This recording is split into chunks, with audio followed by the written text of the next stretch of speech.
USA में my first rookie job I got there. International journey है वो, उसके पीछे भी वही बात है कि अल्लाह की कुछ तरीके होते हैं आपको एक रास्ते पे चलाने के। मैं जब अमेरिका में थी तो उस ज़माने में केवल 2-2 हफ्ते के अंदर ग्रीन कार्ड मिल जाया करता था, तो वो ग्रीन कार्ड भी मैंने नहीं लिया। उसके बाद जब मेरी कैनेडियन पीआर हुई, मैं इसलिए बता रही हूँ कि ऐसे भी हालात होते हैं which take you in a certain direction. वो नहीं होता जैसे फॉरेस्ट गम की तरह चलते चलते आदमी रुक जाता है कि बस अब वापस चलो।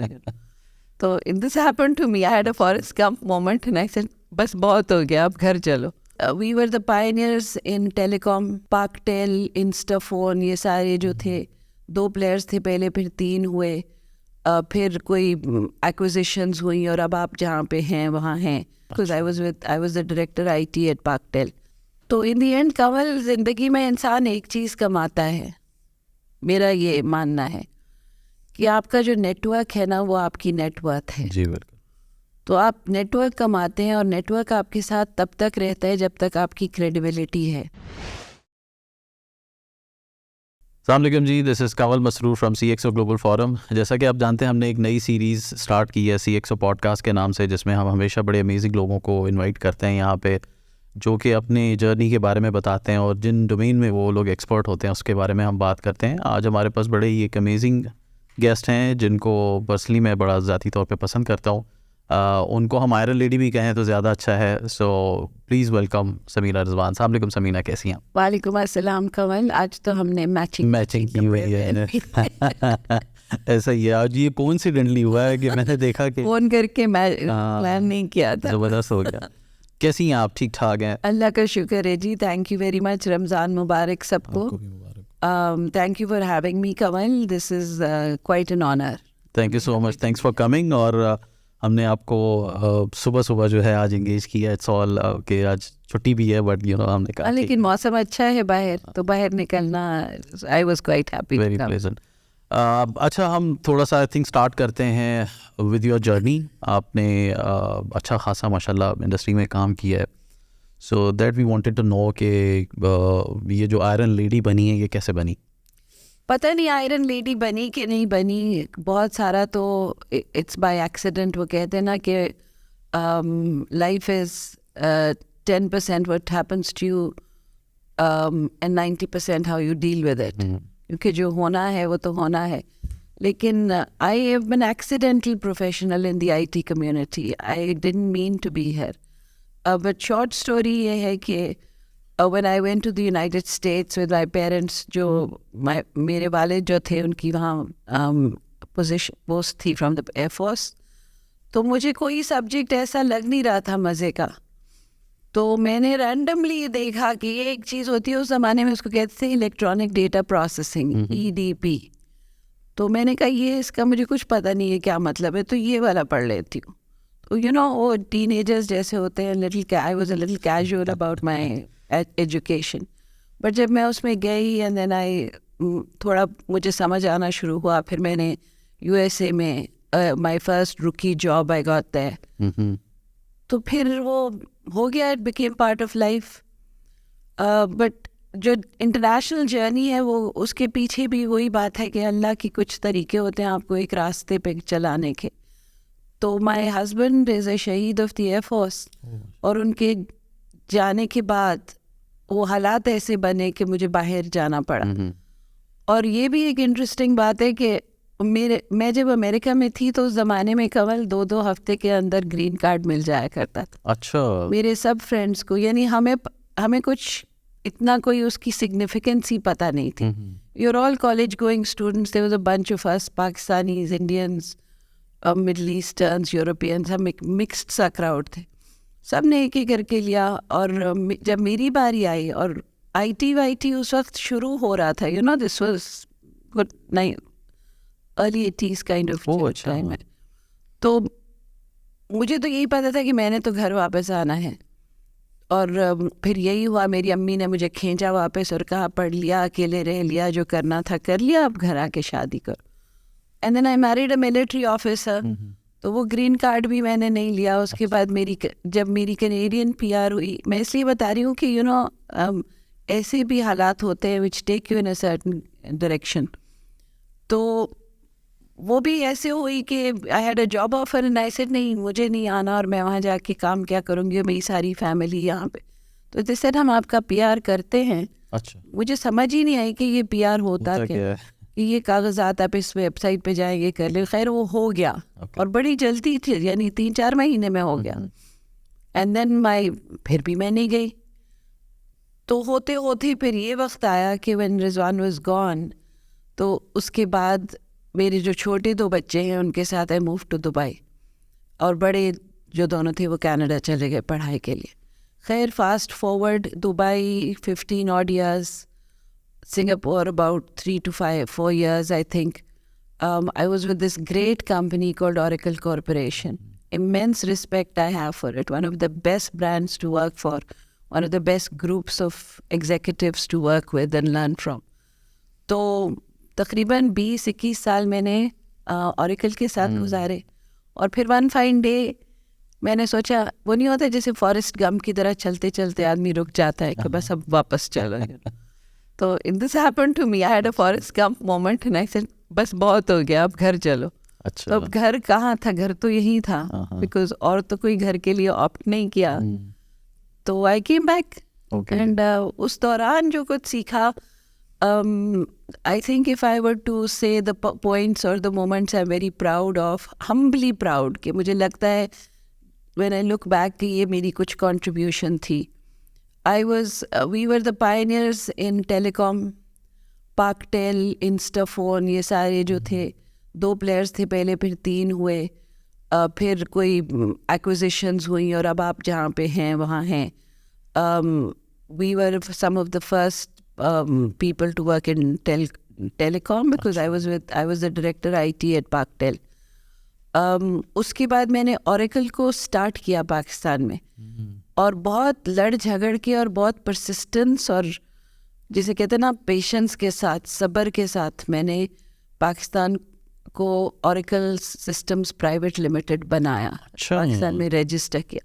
बहुत सी जगह ऐसी थी जहाँ पे IBM, Oracle, SAP ये लोग ऑपरेट करते थे, लेकिन दे वर जस्ट सेल्स हेड्स। तो वो मुझे लगता है कि कुछ सिग्निफिकेंट काम था। और एक आखिरी बात मैं आपको बताऊं जो मुझे लगता है कि विद इन पाकिस्तान मैंने कोई ढंग का काम किया, वो ये कि बहुत साल पहले एक कंपनी थी MTBC, जो पाकिस्तान आई, और या फिर उनके जो ओनर हैं महमूद हक, वो आए, he is a friend of the family. तो ही सेड मुझे ना बैक ऑफिस अपनी मेडिकल ट्रांसक्रिप्शन का और इंश्योरेंस मैनेजमेंट का बनाना है। तो मैं तो पाकिस्तान के बारे में कुछ नहीं जानता, लेकिन मैं यहाँ करना चाहता। उस ज़माने में स्टार्टअप नाम की कोई चीज़ नहीं थी, इनोवेशन और ये सब, और हम इसकी फंडिंग लेंगे, और फर्स्ट राउंड सेकंड राउंड कुछ नहीं था, कम से कम मुझे कुछ पता नहीं था। I helped Mahmood startup MTBC, which is now a very large company, माशाल्लाह, it's traded on the NASDAQ, and उसका बैक ऑफिस सारा काम पाकिस्तान में होता है, बल्कि सिर्फ पाकिस्तान में नहीं, आज़ाद कश्मीर में होता है। अच्छा, उसकी भी एक बड़ी लंबी कहानी है। खैर बहरहाल आई फील लाइक अननोइंगली वो एक अच्छा सा काम हो गया, जिससे इट्स वेरी हार्ट वार्मिंग के पीपल जिनको मैंने वहाँ हेल्प किया था हायर करने के लिए, वो अभी तक वहाँ हैं और उन्हें याद है। और इंटरनेशनली जो कुछ मैंने Oracle से सीखा या जो मैंने सेल्स में सीखा, वो मेरी ऐसी लर्निंग थी जो शायद मुझे पाकिस्तान में ना मिल सकती। तो उधर जो है Oracle के अंदर, I remember one of my bosses wanted to promote me, and I was saying कि नहीं, आप मुझे प्रमोशन लूँगी तो आप मुझे कहीं और भेज देंगे, मुझे अभी दुबई से जाना नहीं, मेरे बच्चे स्कूल में पढ़ते हैं। तो he said, Samina, you are a collection of wrongs, you are the wrong nationality. He was meaning it, lovingly. You're the wrong religion, the wrong color, the wrong gender, and now reaching a wrong age. अच्छा, तो इतने सारे wrongs के साथ तुम यहाँ पहुँची कैसे हो? तो मैंने कहा ये तो आप अब मुझे कह के डिप्रेस कर रहे हैं। मैंने तो अपने आप को कभी इस तरह देखा नहीं कि मैं रॉन्ग हूँ। मुझे जेंडर से, एज से, कलर से कभी कोई वो नहीं रहा, फर्क नहीं पड़ा। I am just a worker and I am like I always say to my children के तो मजदूरी है, बस मजदूरी करनी है। तो इन दी एंड कंवल, जिंदगी में इंसान एक चीज़ कमाता है मेरा ये मानना है कि आपका जो नेटवर्क है ना वो आपकी नेटवर्थ है। जी बिल्कुल। तो आप नेटवर्क कमाते हैं और नेटवर्क आपके साथ तब तक रहता है जब तक आपकी क्रेडिबिलिटी है। अब वो क्रेडिबिलिटी आपने बहुत ब्राइट एंड इंटेलिजेंट होने की वजह से कमाई या मेरी तरह बहुत सालों तक मेहनत करके कमाई या जो भी वजह होगी, इंस्पायरिंग लीडर होके कमाई, दैट्स ऑल यू अर्न। तो मुझे तो यही लगता है कि बस एट द एंड यही लर्न किया है और अर्न किया है। ज़बरदस्त। तो वो क्या पॉइंट था जो आपने अगेन आपका, क्योंकि एक इंटरनेशनल जर्नी आपने जैसे बताया कि you were heading one of the leading organization, और उसमें भी फिर आपका पाकिस्तान का एलिमेंट हमेशा ऑन रहा, और फिर आपने एक ऐसे पॉइंट पे कहा कि नहीं जी ठीक है, let's go back to home. अब तो ये सिंगापुर में, and it was a covid moment also. ओह अच्छा। मुझे कभी कोविड हुआ नहीं, हाँ। और सिंगापुर के अंदर मेरी जो पोजीशन थी, I was a vice president for ASEAN countries and I had a very high level position. And the whole idea was कि while I was in Singapore मेरे बड़े बड़े अकाउंट्स थे जिन्हें मैंने हैंडल करना था। ओके। और उसको एक सोशल एंगल भी होता है, उसका एक प्रोफेशनल एंगल होता है, यानी it's a wholesome relationship with a valued customer. तो सोच तो ये थी, लेकिन 1.5 year into being in Singapore, COVID hit. Okay. और COVID hit in such a way कि सिंगापुर में चाइना से सबसे पहली वेव आई थी आफ्टर चाइनीज न्यू ईयर। तो वो जो साल मेरा गुजरा ना, कि मेरे बच्चे पढ़ रहे थे कनाडा में, यूएसए में, और छोटे वाले भी अब मेरे साथ नहीं थे, दे हैड ऑल्सो यूनिवर्सिटी जा चुके थे। तो there was myself and the maid, and हम मतलब it's a beautiful place to live, it's a very nice. Pakistan की कोई 7,000 के करीब पाकिस्तानी सिंगापुर में, एंड ज़्यादातर white collar jobs, they are very connected. The ambassador there, Her Excellency Rukhsana Afzal, was a very, very lovely representative for Pakistan. So it's a good place to be. But all through COVID, one thing I realized कि यार ये तो family से दूर होना, घर से दूर होना, ये तो बड़ी अजीब सी लाइफ है। तो there was nothing for me to really come back to. I had no plans of working in Pakistan. Plus you hit a certain age, Kanwal, where you say कि अच्छा अब जो करना था कर लिया, अब इससे ऊपर जो ग्लास सीलिंग तोड़ने का एक डिज़ायर होता है ना, एक एम्बिशन होती है, वो मेरा मुझे लगता है थोड़े अरसे बाद सबड्यू हो जाती है। तो मुझे कोई ऐसी अब एम्बिशन रही नहीं थी कि अब जो कोई और तीर मारना है तो कोई है ही नहीं, अब मुझे नहीं करना, तो बस it was as superficial as that, nothing deep and profound. लोग मुझे कहते हैं आप पाकिस्तान की खिदमत करने वापस आई, तो नहीं, ऑनेस्टली सच्ची बात यह है कि मैंने ये नहीं सोचा। मेरा घर है। एक चीज़ होती पंजाबी का एक लफ्ज़ है खिच, खिच, एंड मैं इस बात को पूरी तरह मानती हूँ कि आपकी मिट्टी जो है ना वो आपके डीएनए में है। मेरे पास कोई प्रूफ नहीं है साइंटिफिक इसके लिए, लेकिन मुझे लगता है कि एक खिच होती है किसी चीज़ की जिसके बगैर आप अपने आप को अधूरा समझते हैं। तो वो बस अधूरापन दूर करना था। तो अब फिर मैं आ गई और मैंने सोचा अब तो मैं रिटायर्ड हूँ, तो कुछ मेरे जो दोस्त हैं और फ्रेंड्स हैं और मेरी जो कम्युनिटी है, मेरी बहन इधर है, तो बस I just enjoy myself. अल्लाह का शुक्र है इतना तो कमा लिया कि ज़िंदगी गुजर सकती है। But I M amazed Kamal at the amount of work that I am getting. चारों तरफ से समीना ये करना चाहोगी, समीना इधर आ जाओ थोड़ी देर के लिए। और मैं खुद नहीं समझती, आज तक नहीं समझी कि मैं इस काबिल हूँ कि मैं किसी को कोई एडवाइस या मेंटोरिंग कर सकूँ।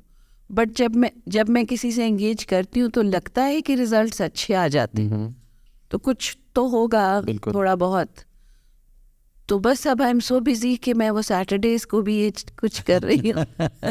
आपने प्रीवियसली हम जब जिक्र करते थे तो आपने कुछ स्टार्टअप्स का भी जिक्र किया था कि आपने उनको एक किसी स्टेज पे मेंटोर किया था, मेकिंग देम सिंप्लीफाई, कि जी आप इसको जस्ट चेंजिंग द माइंडसेट। मुझे याद पड़ रहा है हमने तो एक ये मज़े की कहानियाँ हैं छोटी छोटी सी, अभी एक और मैं उनका नाम ले सकती हूँ। ले सकती हैं अगर उनको कोई प्रॉब्लम नहीं है। उनको तो कोई प्रॉब्लम नहीं, बिकॉज वो आई एम नाउ फुली।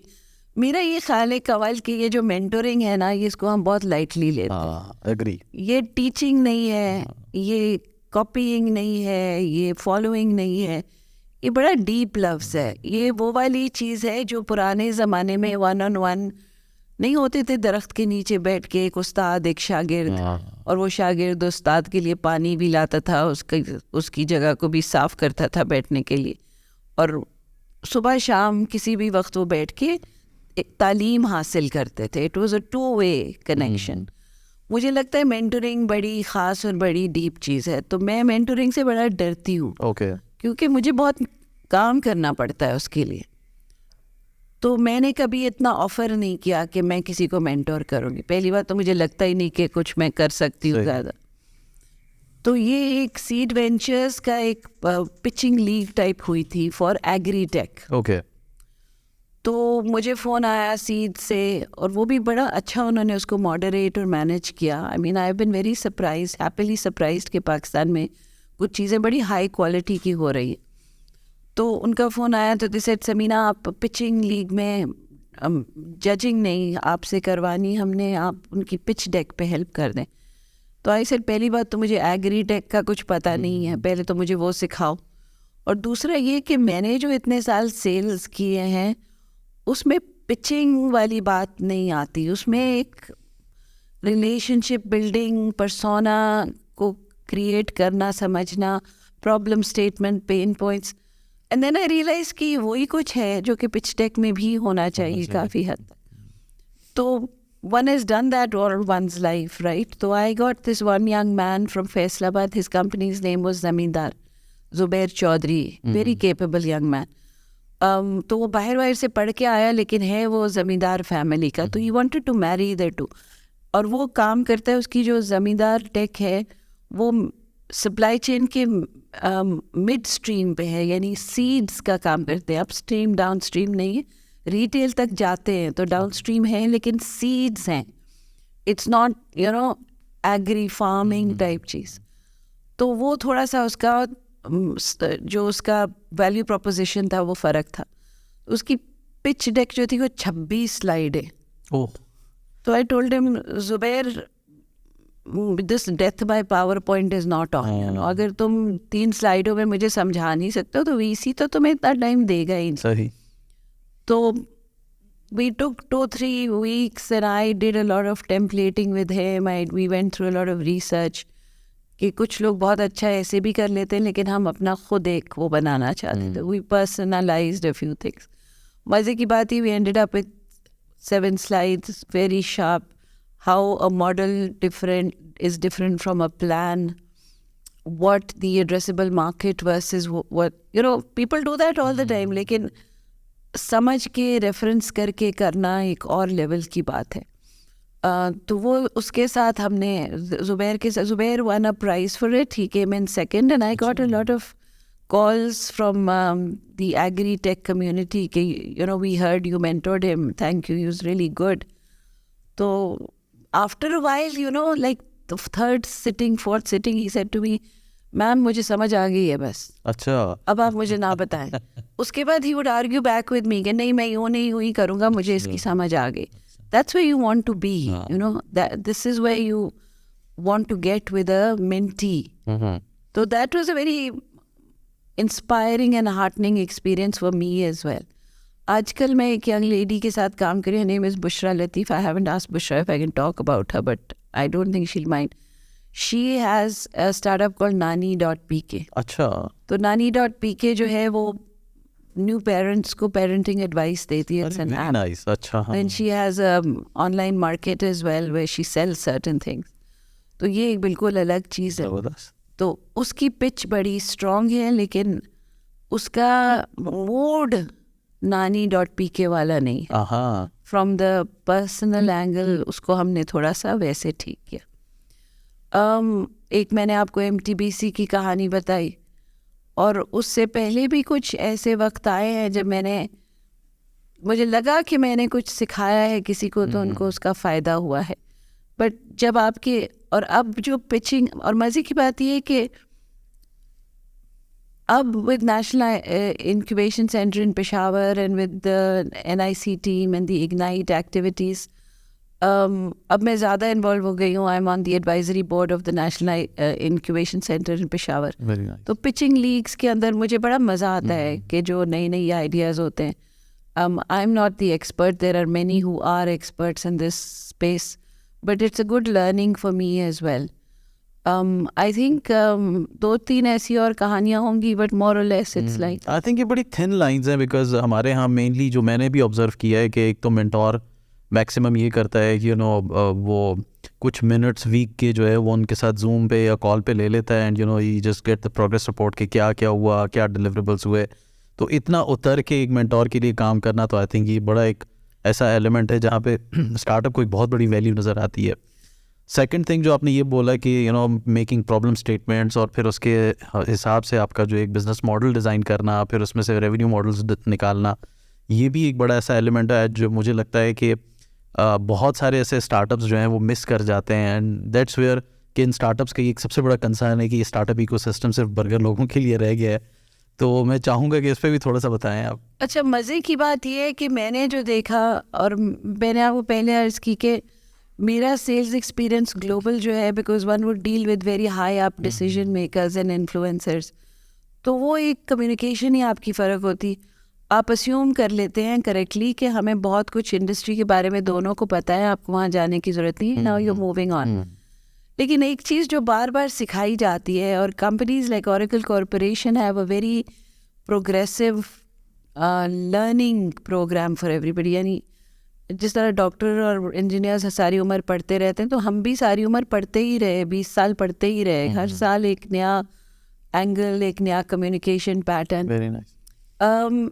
मुझे लगता है कि अक्सर जो यंग पीपल पिचिंग कर रहे होते हैं, they start the story with themselves and they and it with themselves. मैंने ये किया, मैंने, अगर आप गिने तो मैं लफ्ज़ उनकी पिच के अंदर कई सब ज़्यादा होता है. जबकि उनको ये चाहिए, उनका ये पेन पॉइंट है, किसको आप सर्व कर रहे हैं, वो उस एंगल से देखना ज़रूरी है. तो सबसे पहले अगर वो 2 चीज़ें समझ जाएं, प्रॉब्लम स्टेटमेंट क्या है, प्रॉब्लम स्टेटमेंट वैलिडेट करें, पेन पॉइंट्स उसके नीचे 3-4 क्या हैं कि क्यों प्रॉब्लम हो गई, ये पेन की वजह से प्रॉब्लम हो गई, या इस प्रॉब्लम की वजह से ये पेन्स हो गए. जब आप ये अपने स्टोरी बोर्ड में या स्टोरी का जो सीक्वेंस है उसमें इस्टेब्लिश कर लेते हैं, फिर आपकी वैल्यू प्रोपोजिशन ऑर्गेनिकली उसमें फिट आती है. आप अगर उस प्रॉब्लम को नहीं एड्रेस करेंगे पहले, और यूज़र के पॉइंट ऑफ व्यू से नहीं देखेंगे, तो ये आप मॉडल बनाना भी एक बड़ा मुश्किल काम है, financial model, and how will you survive, how will you thrive. लेकिन मेरा ख्याल है पहला पॉइंट है, it's about people, it's not about the technology you are going to put in. मैंने थोड़ी सी इन्वेस्टमेंट की भी as an angel investor in some companies. एक बेहद मुझे बहुत उनकी मैं इज़्ज़त करती हूँ. इज़ अ कंपनी, अगेन उनसे पूछे बगैर मैं नाम ले रही हूँ, but they very good, called Polta. Okay. Poultry farming की उनकी सोल्यूशन है. They are from the Sindh province. अब तो वो इंटरनेशनल चले गए हैं, वो लीप 2023 में भी शायद थे. पहली दफ़ा जब मैंने उनकी पिच सुनी तो आई सेड कि मुझे तो समझ ही नहीं आई, आप क्या मसला हल कर रहे हैं. अच्छा. तो उन्होंने यूँ बताया. ऐसे नहीं, मुझे फिर भी समझ नहीं. अच्छा. तो देन ऑफ कोर्स सबके दिमाग में ये चल रहा होगा कि इसको पोल्ट्री का तो पता नहीं, ये कैसे समझेगी.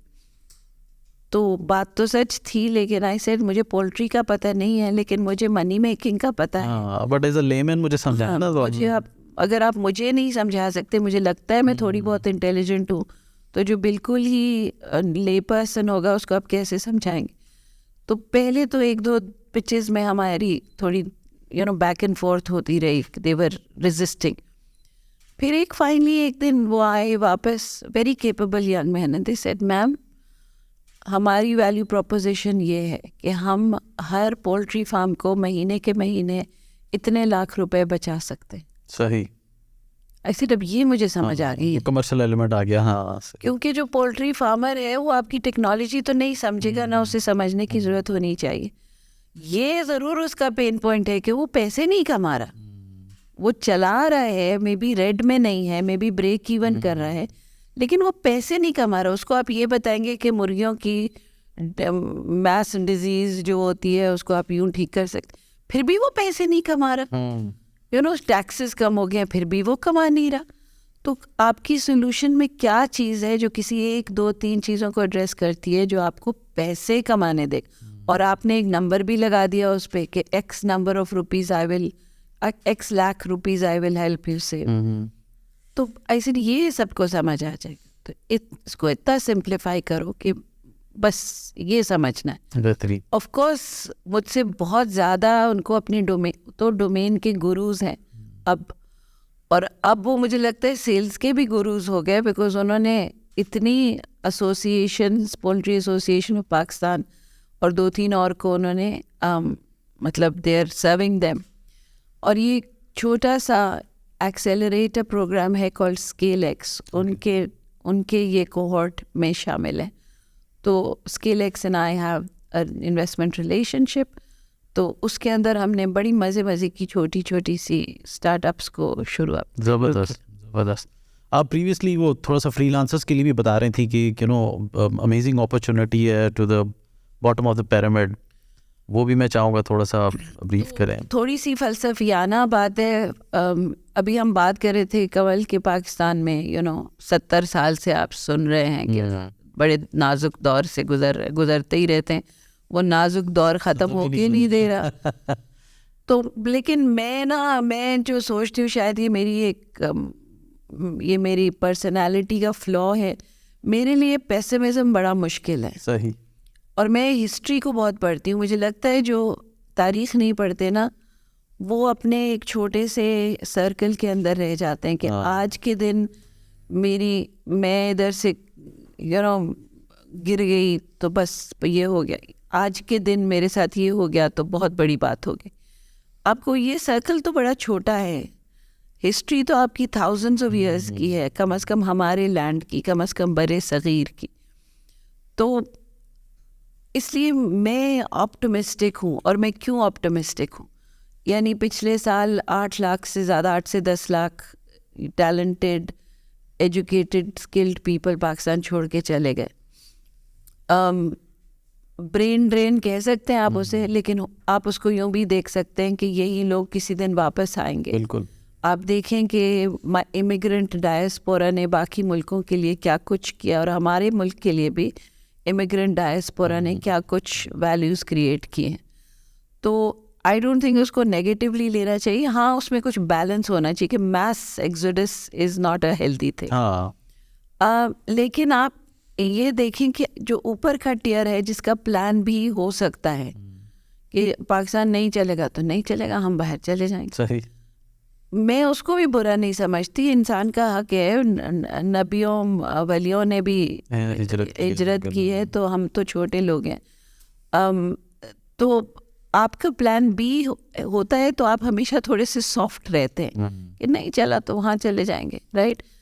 जो हंगरी है ना, वो नीचे वाली टियर का है बच्चा, जो जाता है तो कश्तियाँ जला के जाता है, उसके पास अपॉर्चुनिटी नहीं है, वो बस गया है तो वो कहता है यहाँ या मरना है या जीना है या सक्सेसफुल होना है, right.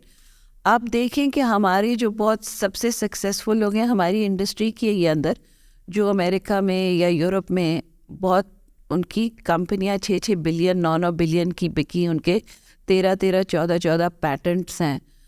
They are known as the experts and the you know solid representatives of their industry। ऐसे बहुत हैं, आप भी जानते हैं, मैं भी जानती हूँ।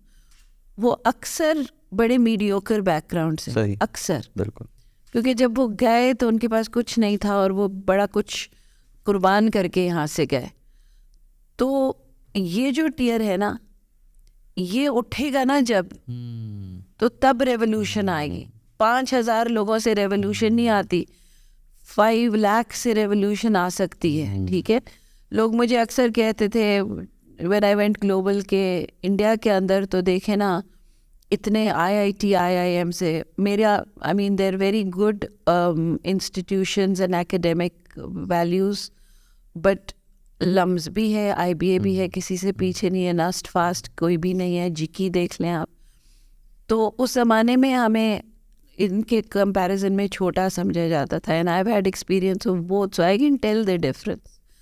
बात ये नहीं है कि आप किसी बहुत बड़े pedigreed Ivy League type of environment से निकले, बात ये है कि कितने निकले हैं। हाँ और जब 5 लाख निकलेंगे तो 4 यूनिकॉर्न्स भी बनेंगे। बिल्कुल। जब 5,000 निकलेंगे तो किधर से बनेंगे यार। आप हमारी इकोनॉमी जो हमारी इंडस्ट्री की है, it is a function of or a fraction of the country's economy. Agree. It is irrational, illogical to think कि कंट्री की इकोनॉमी एक्स है तो हम X+Y करेंगे, ऐसा हो नहीं सकता।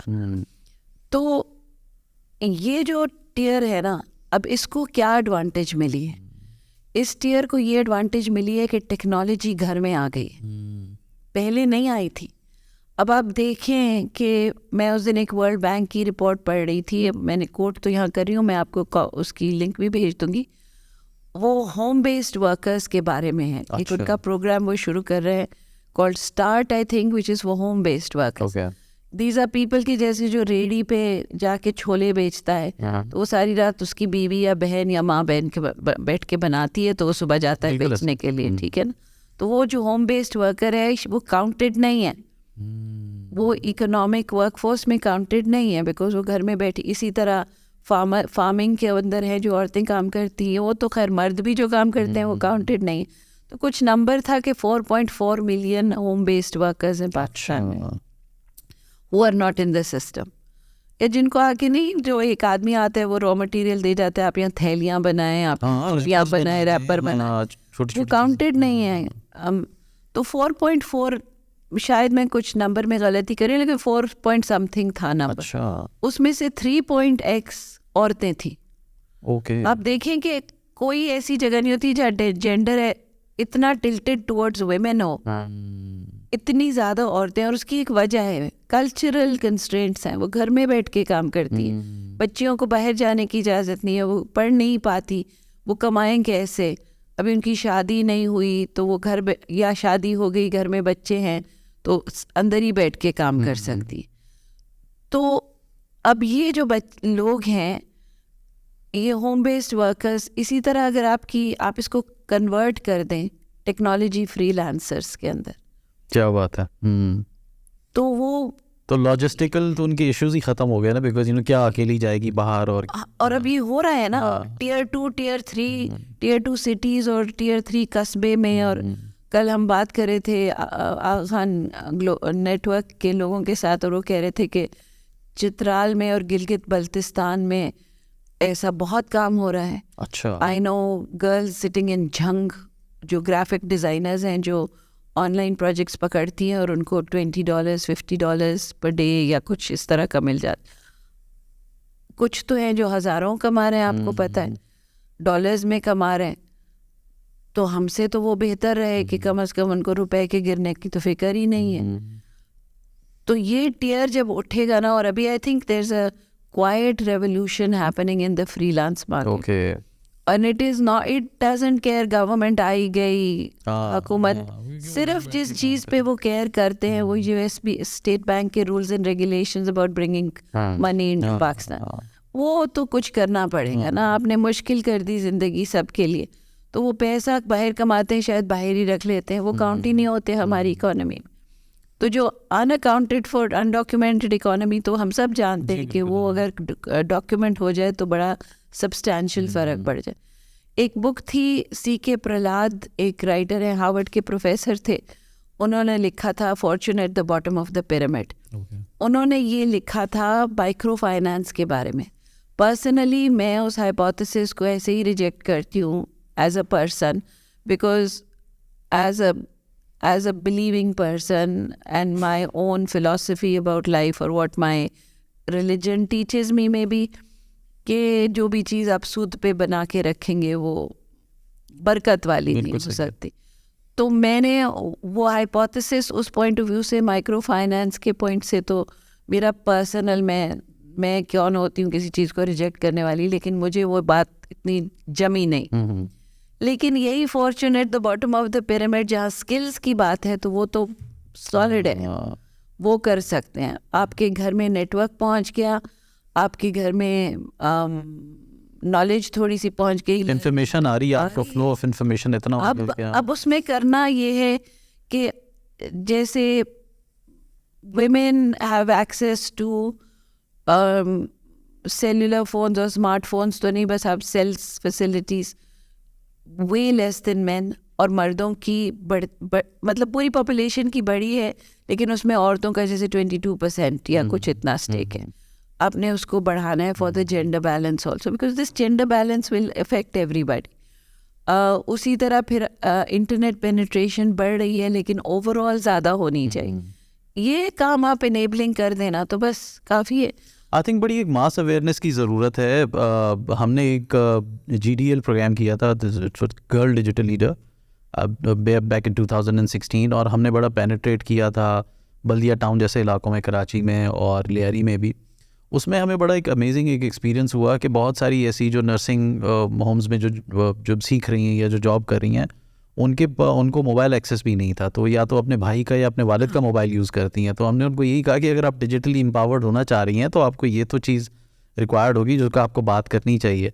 But I think with the help of this freelancing, जो ख़वातीन घर पे बैठी हैं जिनके लिए ऑब्वियसली बहुत सारे बैरियर्स हैं, लॉजिस्टिकल इशूज़ हैं या व्हाट्सएवर, तो उनके लिए एक बहुत बड़ा ये एक एरिया है जहाँ पे ये काम कर सकती हैं. मतलब अभी हम तो मैं ऑटोमेटिकली वो जेंडर की उसमें चली जाती हूँ क्योंकि it's very close to my heart, लेकिन this applies to man also.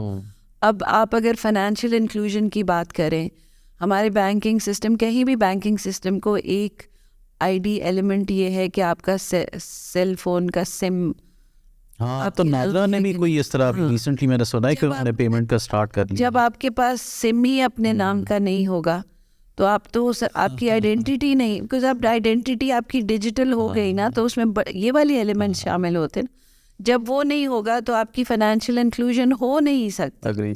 तो अभी आप देखें कि अगर banked population is 10% and cell phone using population is 80%, तो उस 80 और 10 के दरमियान कितना बड़ा गैप है, विच इज़ एन अपॉर्चुनिटी. तो जब आप कि अपनी आईडी एलिमेंट्स ही पूरे नहीं हैं तो आप कैसे इंक्लूजन के ऊपर काम करें. तो फर्स्ट स्टेप वो है ना ज़रूरी. एक बात मैं अगर आप इजाज़त दें तो करना चाहती हूँ कि one of the things that has kept me since I came back to Pakistan, that has kept me inspired and motivated is this not-for-profit organization that I'm now heading in Pakistan. हाँ, मैं उसका चाहूँगा कि आपको थोड़ा सा उसको बिल्कुल ये सारी बातें जो मैं आपको कर रही हूँ, कोड फॉर पाकिस्तान में आप कर रही हैं माशाल्लाह जी. So the not-for-profit civic tech company, उसका नाम है कोड फॉर पाकिस्तान. रजिस्टर्ड वो है as foundation for civic tech, because आप जानते हैं कि SCCP द पाकिस्तान वर्ड को copyrighted to the country rightly, तो वो आप ऐसे ही इस्तेमाल नहीं कर सकते. लेकिन हमारा project of foundation for civic tech is code for Pakistan. Okay. We are affiliated with एक, हम उसे ऑर्गेनाइजेशन ही कहते हैं, इट्स अ मूवमेंट. अच्छा, very nice. It's a civic tech movement. It is non partisan, it is apolitical. It works to bridge the gap between government and citizen, simple as that. अच्छा, very nice. और ये totally technical है because code से तो यही अंदाज़ा होता है कि ये थोड़ा IT रिलेटेड है. तो ये सिविक टेक जो है ना जी, ये ऐसी चीज़ है कि जो पाकिस्तान में तो क्या दुनिया भर में इसका कॉन्सेप्ट अभी तक पूरी तरह लोगों को समझ नहीं आया है. अभी तक it has not taken of as fast as I think it will very soon. It is हम तो टेक्निकल काम ही करते हैं ज़्यादा. यानी अगर आप मेरे पास आएँ और आप ये कहें कि आप बिहेवियरल एंड एटीट्यूड चेंजेस के ऊपर कोई सेशंस कर सकते हैं कि नहीं, वे नॉट, हम उसके एक्सपर्ट्स नहीं हैं. लेकिन आप अगर ये पूछने आएँ कि यूज़र सेंटर्ड डिज़ाइन या यूज़र जर्नी मैपिंग आप कर सकते हैं, तो ये बिल्कुल, हालांकि इस पूरे वर्कशॉप प्रोसेस के अंदर टेक डायरेक्टली नहीं इस्तेमाल हो रहा, लेकिन user centred design is very important to us. Why कि जब हुकूमत कोई चीज़ बनाती है, एक सोल्यूशन बनवाती है, उसका फ्रंट एंड जो है, the customer facing element of it, वो अगर कॉम्प्लिकेटेड हो, वो हैप्पी ना हो, वो वेलकमिंग ना हो, इंटुइटिव ना हो, तो वो आपकी सर्विस तो रहेगी ना, वो तो कोई इस्तेमाल नहीं करेगा. और आपके पास कितने ही एग्जाम्पल्स हैं इस बात बहुत सारे कि आप किसी ऐप को देखते हैं और आप कहते हैं मैं तो थक गई, और मेरे जैसा कोई हो तो वो तो 5 सेकंड ज़्यादा रहेगा नहीं. तो अगर कोई 10 सेकंड 15 सेकंड स्ट्रगल करता रहेगा तो वो स्ट्रेस जो क्रिएट होती है इंसान में वो बढ़ती इतनी जाएगी कि अगली दफ़ा वो ट्राई भी नहीं करेंगे. एंड टिपिकली हम लोग सोल्यूशन बैक एंड बना लेते हैं, लेकिन कस्टमर का पेन है ना ये, उसको आसान चीज़ चाहिए. यूजर फ्रेंडली नहीं है. यूजर, हाँ, easy word is user friendly. अब उसमें जर्नी मैपिंग हो या यूजर सेंटर डिज़ाइन हो, ये सारी बातें, या यूजर एक्सपीरियंस हो. हाँ, there is a method to this madness. तो ये काम हम ज़रूर करते हैं, लेकिन हम बेसिकली जो भी बातें मैंने आपको अभी कही उन सारों की एड्रेसिंग कैपेबिलिटी एक सिविक टेक ऑर्गेनाइजेशन में है. अच्छा. मसलन ये कि हम रिमोट टेक्नोलॉजी को बहुत इस्तेमाल करते हैं. हम प्रॉब्लम स्टेटमेंट्स गवर्नमेंट से लेते हैं और उनको वैलिडेट करते हैं कि ये प्रॉब्लम है भी कि नहीं, ये प्रॉब्लम कुछ और है, आप समझ रहे हैं कि ये प्रॉब्लम है. एंड जब हम प्रॉब्लम स्टेटमेंट ले लेते हैं तो हमारे अपने लोग, और by the way we are only a team of about less than 20 people. अच्छा. It's very small, but we have such a large pool of committed and motivated and participating volunteers. Very nice. Right from बहुत high level down to pure coders and technical content writers and comms experts and all. So people who were journalists who just would like to write about us.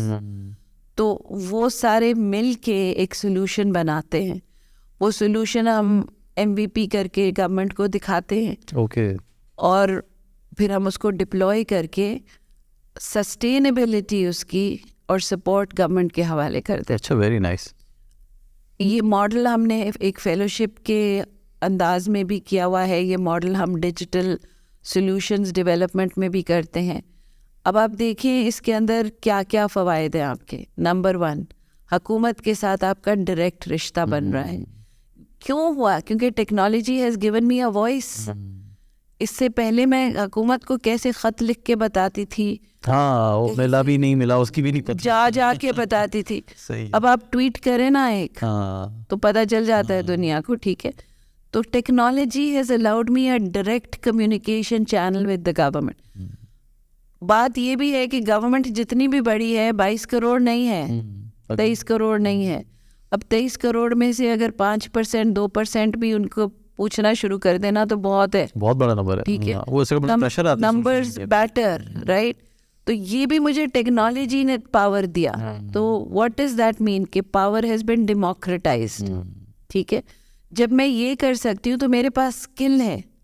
तो मैं government को कहती हूँ कि भाई तुम अपना थोड़ा डेटा ओपन करो, थोड़ी अपनी सोल्यूशन ओपन करो. मैं तुमसे पैसे नहीं मांग रही, मैं बना के दे दूंगी तुम्हें. तो मेरी कमिटमेंट, हमारी कमिटमेंट ओपन सोर्स के साथ इसलिए है कि technology has grown open source to that advanced level कि अब आपको security and privacy and robustness and scalability की प्रॉब्लम्स नहीं रहेगी.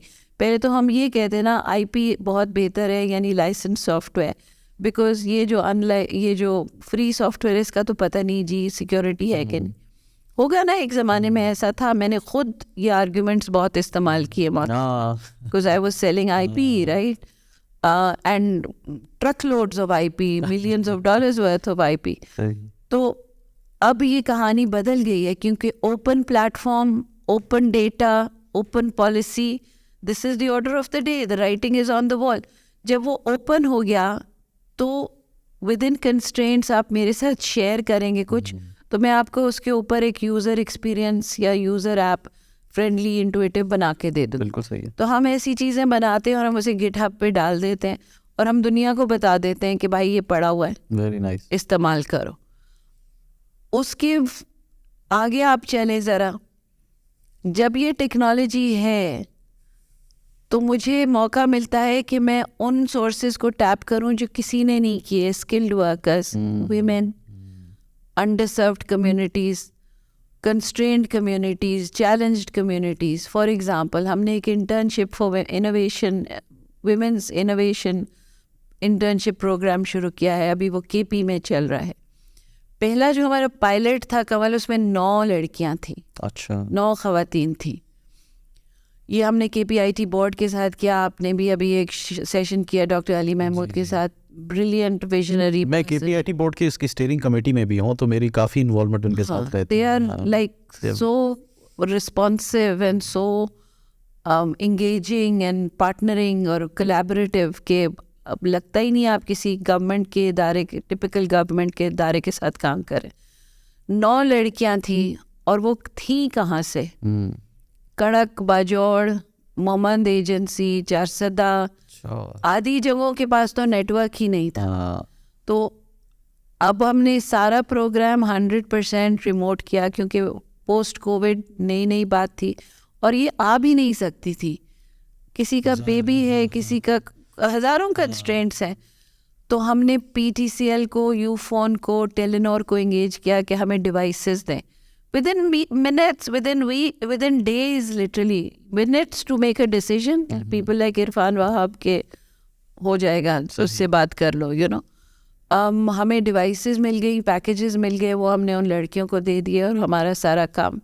अच्छा, जब ये सेशन चल रहा होता है तो हम उसमें मेंटरिंग, कोचिंग काफ़ी रखते हैं to create a wholesome professional attitude and bearing. मतलब वो कोडिंग वगैरह तो सीख ही रही हैं, लेकिन उसके ऊपर उनको कम्युनिकेशन स्किल्स, राइटिंग स्किल्स कुछ और सिखाना है। There is an organisation, again a virtual organization being run by expat Pakistani women called Pakistani Women in Computing. Some of the most accomplished women, Pakistani women in the US and in Europe, all over the world really, but mostly in the US, Microsoft, Cisco, Google, AWS के साथ काम कर रही हैं। वो हमारी mentors हैं और वो इतनी committed हैं कि वो प्लान करके, ट्रू मेंटोरिंग करके इन लड़कियों को very nice engage करती। Men are there also, many men are doing it. तो आप देखें, हमने एक कम्युनिटी को एंगेज किया जो पहले कम्प्लीटली अनएंगेज्ड थी, डिसएंगेज थी। अब अगले जो स्टेप्स हम कर रहे हैं, जो भी विजन हमने क्रिएट किया, और हमारी फाउंडर खुद USA में है, Shiva Najmi. When she comes you must, I don't think you met her. नहीं, मैं नहीं मिली। You must meet her because she's the executive director and founder and such an inspiring person who started Tech for Code for Pakistan. Okay. अब आगे जो 2 चीज़ें मैं progress कर रही हूँ वो ये कि एक तो कॉर्पोरेट के साथ हमारा रिश्ता नहीं बना, क्योंकि हम सिविक टेक में गवर्नमेंट के साथ काम करते हैं। There is an element of के हम तो एक हम एक मुहिम पे हैं और वो हम यूं करेंगे, वो बात बिल्कुल ठीक है, लेकिन corporate is part of your community, stakeholders हैं और वो बड़े पावरफुल भी हैं और वो बड़े नॉलेजेबल भी हैं। तो अभी we are engaging the corporate and we are getting, चाहे वो जेंडर बैलेंसिंग इश्यूज पे हो, चाहे वो टेक्नोलॉजी डिजिटाइजेशन के ऊपर हो, चाहे शेयर मेंटरिंग एंड पार्टिसिपेशन के ऊपर हो। And the final one which I think is long delayed is academia. ये एक सिम्बियोटिक रिलेशनशिप होनी चाहिए सिविक टेक ऑर्गेनाइजेशंस में और एकेडेमिया में, जो कि पाकिस्तान में अभी तक पूरी तरह बनी नहीं। क्योंकि जब आप उनसे civic tech, not for profit tech की बात करते तो लोग थोड़े से परेशान हो जाते हैं कि not for profit CSR funding, उसमें तो ये होता है आपने स्कूल बना दिया, आपने हॉस्पिटल के बिल पे कर दिए, आपने पानी साफ प्रोवाइड कर दिया। हमारा ये वो है, हमारा ये पैगाम तो नहीं कहना चाहिए कि हाइपोथेसिस है, और वो प्रूवन भी है, उसका डेटा भी है कि जब आप अपने कॉर्पोरेट सोशल, और by the way corporate social responsibility has become an old word now, it is now ESG, environment, social and governance. और ये तो कुछ मुल्कों में रेगुलेट भी हो गया है, पाकिस्तान में भी हो जाएगा। अभी PICG जो है वो कोर्सेज शुरू कर दिए उन्होंने ESG के ऊपर। This is directly related to the millennial goals, जो सस्टेनेबिलिटी गोल्स जो बने। तो अब अगर आप अपने ESG मनी को, डॉलर्स को, या जो 2% 4% आप देते हैं CSR, उसको अंडरपिन कर दें टेक्नोलॉजी के साथ, तो sustainability and impact of your money given to community can be better judged And because there will be a judgment and an analysis, you can divert, change the approach, the area where you want to invest, whatever. Matlab, you will make an aware judgment. Your decision will be supported by data. अभी आप देखें कि जो projects होते हैं उसमें branding ज़्यादा होती है, इम्पैक्ट एनालिसिस वर्चुअली होता ही नहीं है. तो आपको ब्रांडिंग मिल गई, बड़ी अच्छी बात है, लेकिन आपकी काम इतने पैसे की वजह से कुछ इम्पैक्ट हुआ, वो भी तो ज़रूरी. Easy way to create that is आप उसको अंडरपिन कर दें टेक्नोलॉजी के साथ. सही. तो ये कम्युनिटी साइड जो है ना, एक तरफ तो हुकूमत है, एक तरफ सिटीज़न शहरी है, ये कम्युनिटी साइड पे ये काम होना चाहिए. और एकेडेमिया का तो मतलब no way that nobody knows about it. Everybody is aware. R&D, development of novel, innovative solutions, ये काम ही उनका है. और सबसे बेस्ट इनोवेटिव काम निकलता ही एकेडमिक दुनिया में, पूरी दुनिया में कर रही होती है. थिंक टैंक इवन एकेडेमिया चला रहा होता है ज़्यादातर. तो ये वैल्यू चेन है हमारी सिविक टेक की इन कोड फॉर पाकिस्तान.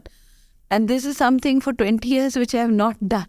यानी आई एम सच, हमारे यहाँ कहते थे you live and die by the quarter, क्योंकि क्वार्टर के एंड पे आपका एक टारगेट होता था.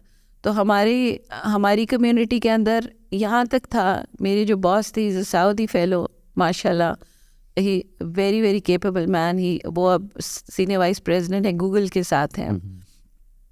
उनसे पूछो कि how long have you been with Oracle, तो ही वुड से 65 quarters. ओह, या whatever number, you know, or 24 quarters. Years याद नहीं है कि वो quarter. And he first thing he told me, you know, he would call me Samina. As Arab थे वो तो सही तरह pronounce करते थे. He would say, Samina, stop saying you've been here 1 year. How many quarters? You will live and die by the quarter. I will make sure you do. तो जितने quarters आप survive कर लें, और survival क्या था, revenue target hit किया कि नहीं किया, रेवेन्यू कमाया कि नहीं कमाया, इट डिडंट मैटर. वो आपको salary, payments, commissions, those were all bye the way side, वो तो हो ही जाते थे. अगर आपका नंबर हुआ तो हो गया.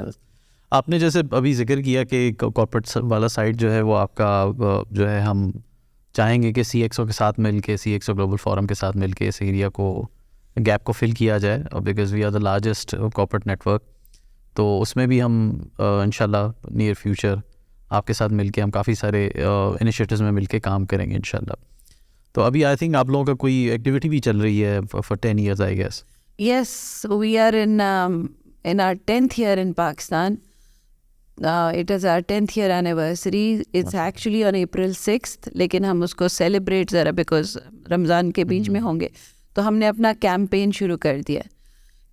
एक चीज़ आपने अभी कॉर्पोरेट प्रैक्टिसेस के बारे में कही. The reason corporate practice and the reason I feel I am so confident कि पहली दफ़ा ज़िंदगी में मैंने अपने बारे में ऐसी बात की है कि मुझे लगता है मैं ही ये काम कर सकती हूँ. क्या बात. कि एक not for profit civic tech organization which is out there to do good in a very passionate way, which is completely removed from where I've been for 20-25 years, which Exactly. is काम तो हम भी बहुत quality का करते थे सब कुछ. यानी Oracle जैसी कंपनियां, they're known as lean mean sales machines, you know.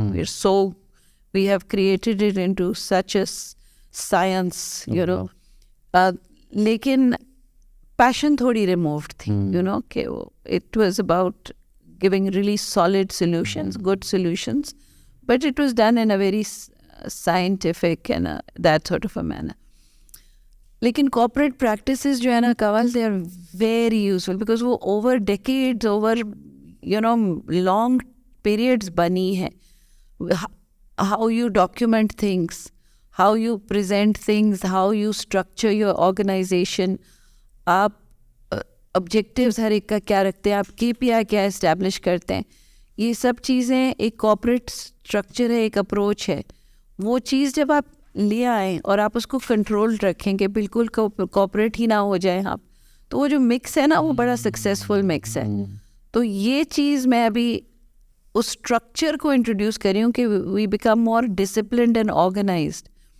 उसके बाद इमीडिएटली आपको अपॉर्चुनिटी, जैसे एक दरवाज़ा खुल जाता है कि अभी मैंने ये, जैसे अब हमने 4 पिलर्स कोड फॉर पाकिस्तान के डिफाइन कर दिए हैं. So we do fellowships and internships, then we do community engagement, then we do digital solutions and services, and finally we're now launching CFP Academy. Okay, माशाल्लाह. और इस सब का हमको ये नहीं कर रहे कि आप ट्रेनिंग ऑर्गेनाइजेशन, जब मुझे कोई कहता है अच्छा आप ट्रेनिंग कराएंगे तो मुझे थोड़ा सा वो होता है कि भाई don't call it training. It's a learning opportunity, it's an engagement opportunity in a very customized, bespoke manner. कि हम एक कम्युनिटी की नीड देख के या एक कॉर्पोरेट की नीड देख के या एक हम हुकूमती इदारे की नीड देख के उसको कस्टमाइज़ करते हैं. सही है. तो वो कॉर्पोरेट स्ट्रक्चर जो है ना, जब आप इस्टेब्लिश कर लें तो एक दरवाज़ा खुलता है जिससे आपको और वर्क स्ट्रीम्स, हम उसे रेवेन्यू स्ट्रीम नहीं कहते क्योंकि हम रेवेन्यू नहीं कमा रहे, लेकिन वर्क स्ट्रीम, वैल्यू स्ट्रीम आपकी एक और बन जाती है. तो ये चीज़ समझने के लिए आपके पास उतने साल कॉर्पोरेट के होने चाहिए जितने के हैं और ज़रूरी. सही है. प्रीवियसली आप पार्ट बनी CXO ग्लोबल फोरम का. आई एम रियली ऑनर्ड कि आपने हमारी इनवाइट को एक्सेप्ट किया. थोड़ा सा CXO का आपका कुछ फीडबैक लेना चाहूँ. तो पहले तो मैं आपको बहुत शुक्रिया आपका अदा करना चाहती हूँ कि आपने मुझे इतना ऑनर दिया और मुझे कबूल किया. उसके अंदर मैंने जितना समझा है, एक तो मैं बड़ी इम्प्रेस्ड हूँ कि ऐसे फोरम्स हैं भी पाकिस्तान में. यानी आपके तकरीबन कितने 700 से ऊपर मेंबर्स हैं. और how you have convinced them और हाउ दे हैव अग्रीड कि अब तो it's become a matter of Prestige कि आप CXO फोरम पे हैं कि नहीं हैं, यू नो. तो वो ही एक बहुत बड़ा कारनामा है. लेकिन अब उसको, और आप टेंजिबल भी काम, ये भी एक उसी का हिस्सा है जो हम आज कर रहे हैं. मुझे ये लगता है कि potential to do is much higher than where we are at right now. अब जैसे आपने कॉन्फ्रेंस की थी later last year, early this year, I thought that it was brilliant in terms of the curating of it. I think जहाँ मार खा जाते हैं वो ये होता है कि द कम्युनिटी जिसको आप इनवाइट कर रहे हैं वो बड़ी अनप्रिडिक्टेबल है.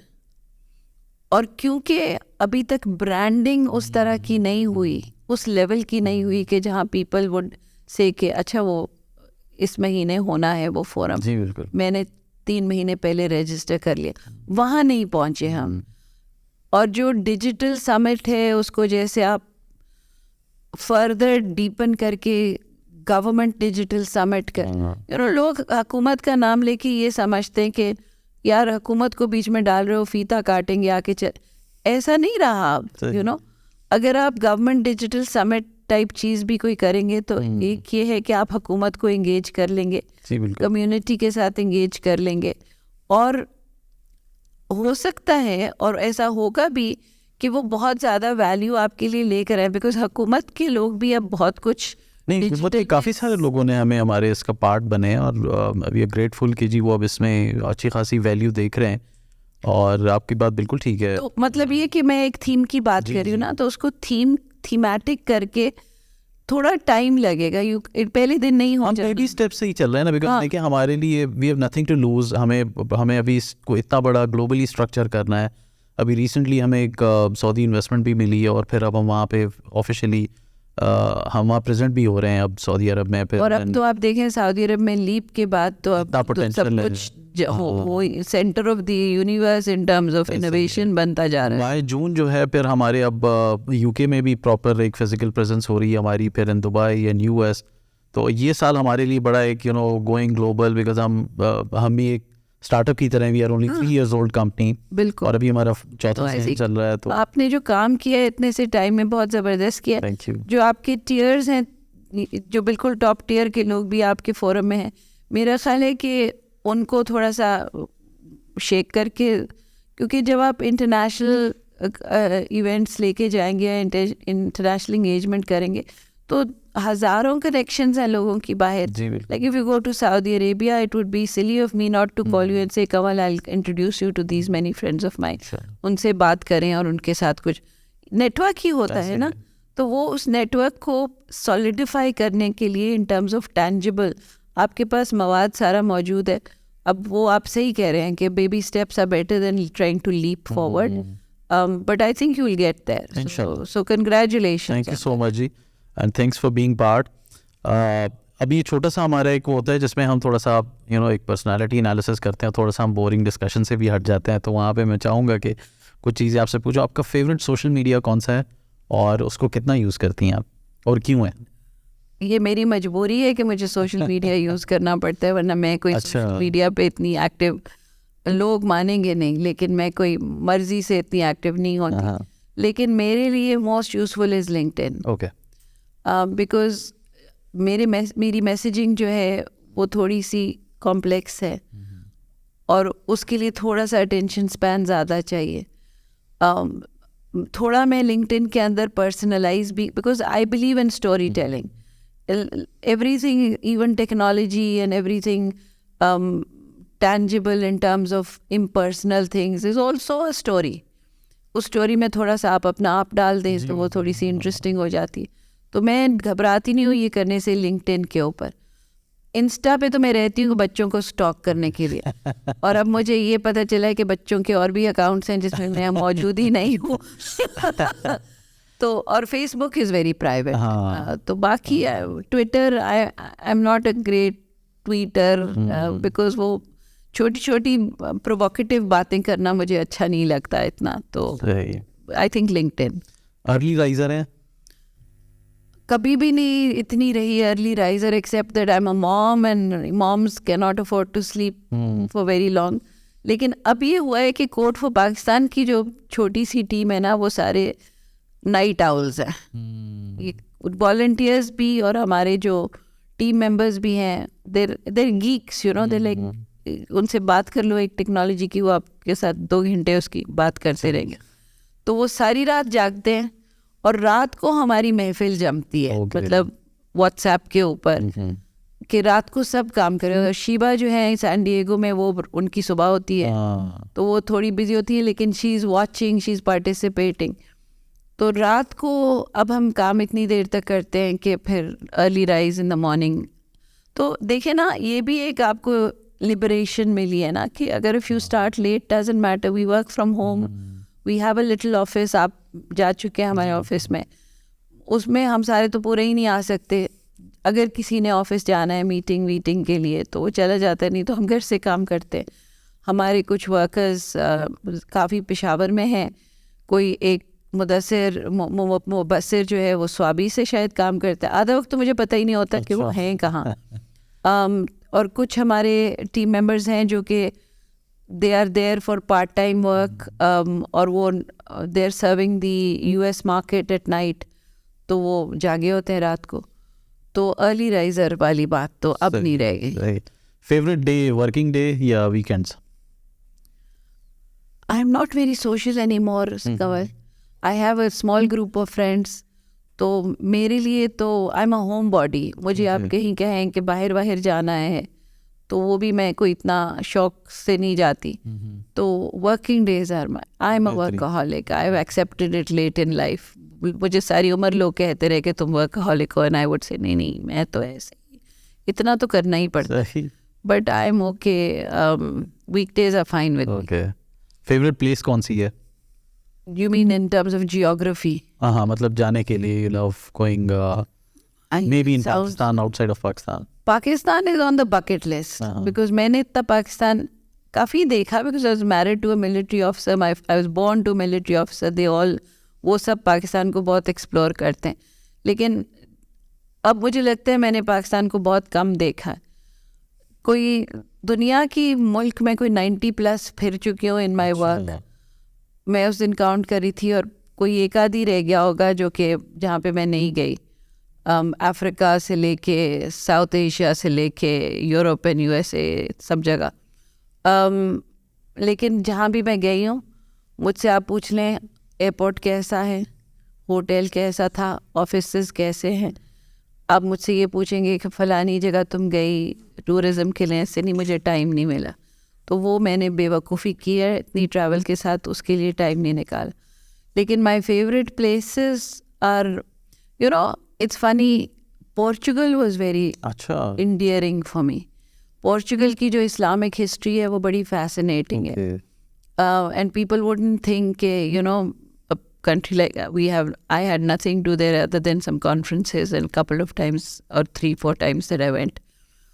और इस तरह के जो मुल्क मुझे अच्छे लगे हैं, they are not on any tourist bucket list often, like Azerbaijan or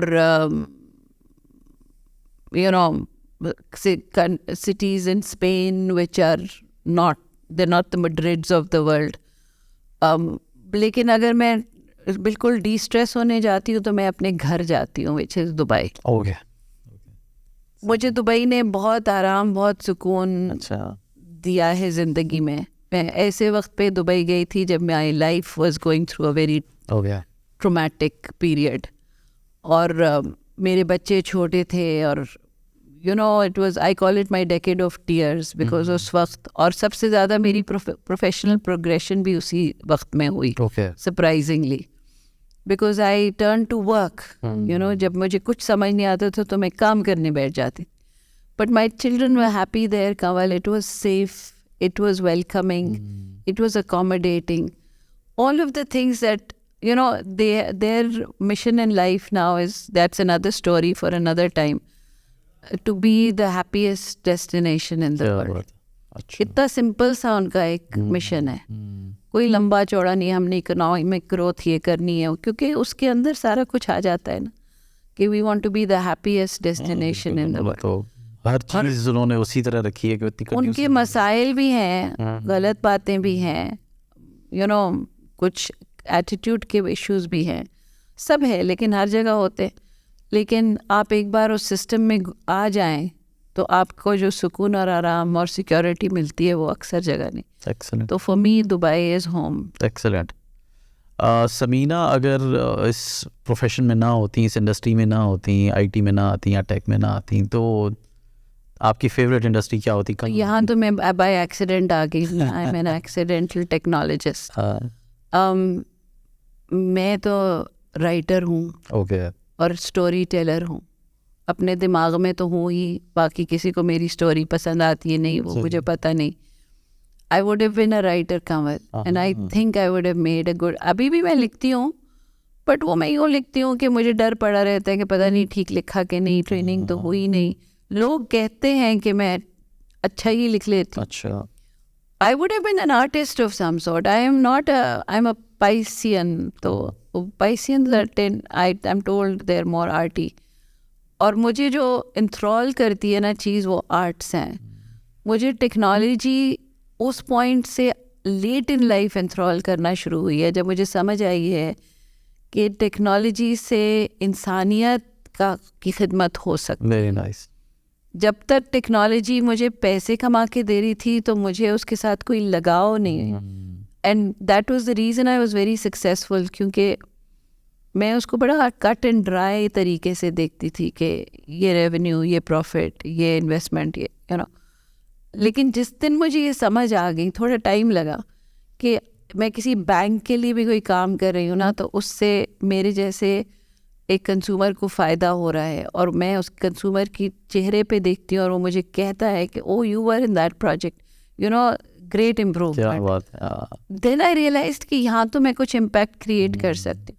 and then you marry it to something like pro bono work और नॉट फॉर प्रॉफिट वर्क. तो फिर तो आप देखते हैं ना कि टेक्नोलॉजी के बगैर तो ये हो ही नहीं सकता. बिल्कुल सही कह रही हैं.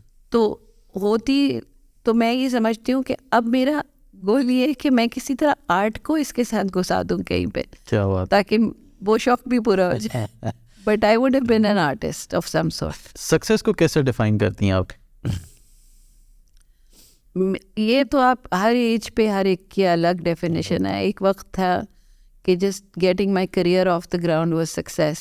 फिर एक वक्त आया कि आई married a wonderful man and I thought कि सब कुछ जा सकता है, बस ये इम्पोर्टेंट है, करियर भी चला जाए, सब चला जाए. वो एक वक्त था. फिर जब वो नहीं रहे तो वो एक और ज़माना था व्हेन आई थॉट कि मेरे बच्चे सक्सेसफुल हो जाएं इन लाइफ, तो वो सक्सेस. फिर उसी दौरान मेरे बच्चों ने मुझे समझाया कि आप सक्सेस किसको कहती हैं, कि अगर हम खुश हैं तो आप सक्सेसफुल रही, या अगर हम बहुत पैसा कमाएं तो आप सक्सेसफुल रहे। तो मुझे सोचना पड़ा कि मैं किस तरह डिफाइन करती हूँ सक्सेस, क्योंकि वो मुझसे ज़्यादा वाइज निकले। वो कहा ना, मेंटोर्स की आपने बात की थी, mentors do things lightly, that is because हम बड़े एरोगेंट लोग हैं जो बुजुर्ग होते जाते ना ज़्यादा उम्र के। हम समझते हैं हम ही हैं, हमें पता है। क्या बात। जबकि बड़े बड़े दाना लोग कह गए कि जवानों को पीरों का उस्ताद कर। ठीक है ना, वो हमसे ज़्यादा जानते हैं और जान जाएंगे, क्योंकि अल्लाह ने उनको हमसे ज़्यादा मौके दे दिए ना इन टर्म्स ऑफ लर्निंग। तो एक वक्त आएगा वो हमें पीछे छोड़ेंगे, कुछ जल्दी छोड़ देंगे, कुछ बाद में। तो बच्चों से मैंने बहुत सीखा। सही। तो अब at this time in my life and age, success is what I am, where I'm at today. I'm happy, I'm content. मुझे कोई किसी से हसद गिला शिकवा नहीं है। जो है वो है, नहीं होगा तो मुझे लगता है मैं सरवाइव कर जाऊंगी। मेरे बच्चे देर गुड पीपल, यानी if I have tread this earth Kanwal with a soft step, I am successful. क्या बात। कि मेरी वजह से किसी को दुख नहीं पहुंचा, मेरी वजह से किसी को थोड़ा सा फ़ायदा हो गया, और जो औलाद मैंने पाली वो भी समझती है इस बात को। दैट्स गुड माशाल्लाह। उससे आगे मैं कुछ कर ही नहीं सकती। कोई मैसेज देना चाहें ऑडियंस को? मैसेज तो मैं यही दूंगी कि जो मेरा पैशन बन गया है ना, अब जो मैं समझ गई हूँ कि technology is the greatest opportunity this country and this population has ever received. I would even say कि हम एक आज़ाद मुमलिकत को अपनी सबसे बड़ा तोहफ़ा समझते हैं। मुझे लगता है कि उसके मुकाबले में ही कहीं है कि टेक्नोलॉजी एक आपके लिए तोहफ़ा किसी मूवमेंट ऑफ द स्टार्स और कॉस्मोस में से कहीं आपको मिल गया है, क्योंकि वो आई हमारे पास हमारी इनपुट के बगैर है। बहुत इनसिग्निफिकेंट सी इनपुट है हमारी। फ़ायदा सबसे ज़्यादा उसका हमें होने वाला है। और इसको अगर आप यूँ समझें कि Pakistan is the most arms giving country, one of the most generous countries, philanthropic countries in the world, तो जज्बा भी हमारे अंदर है। अगर आप उसको ज्वाइन कर देना टेक्नोलॉजी के साथ, जो कि हम करते हैं एट कोड फॉर पाकिस्तान, कि हम टेक्नोलॉजी को यूज़ करते हैं अच्छे काम करने के लिए। अच्छे काम करने के बहुत तरीके हैं। आप मरीज़ों की जाके फ़िज़िकली खिदमत भी कर सकते हैं, आप सड़कें भी साफ कर सकते हैं। हमने अपना एरिया चूज़ कर लिया है, क्योंकि हमें लगता है कि इस एरिया का इम्पैक्ट बहुत होगा लॉन्ग टर्म। तो इसको समझ लें कि पार्टिसिपेटरी प्रोसेसेस ऑफ गवर्नेंस क्या होता है। ये हुकूमत का काम नहीं है सिर्फ, ये हमारा आपका काम। हम 23 करोड़ हैं, वो चंद हज़ार हैं, कोई मुकाबला ही नहीं है। हम क्यों उनका इंतज़ार करें? और अब पहले इंतज़ार करना पड़ता था कि टेक्नोलॉजी नहीं थी, अब है ना। तो अब क्या आपका कोई एक्सक्यूज़ है? तो बस ये मैसेज है कि जब आप इस चीज़ को समझ लेंगे, पावर अपने हाथ में आ चुका है, आपने नोटिस नहीं किया, उसको नोटिस करें और उसको लेवरेज करें, हार्नेस करें। फिर आप देखें कि ये जो सब तमाशे हो रहे हैं ना, इनमें से कोई ये आज ही नज़र आ रहा है। सही कह रही हैं। पहले तमाशा होता था, हमें पता ही नहीं चलता था। अब तमाशा होता है, हमें सब पता है। अब इससे अगला स्टेप ये कि तमाशा होने ही ना दे, वो भी इसी में से निकलेगा। बिल्कुल। So that's the message. Thank you so much Samina for coming today. और thank you for having me Kamal. बहुत शुक्रिया, आज आपसे काफ़ी कुछ सीखा और अच्छा हुआ कि आपके साथ हमने एक अच्छा टाइम स्पेंड किया and we have discussed a lot of things. Thank you so much. आज के एपिसोड हम ख़त्म करते हैं और नेक्स्ट एपिसोड में इंशाल्लाह will going to be another good speaker with us. और thank you so much, stay in touch.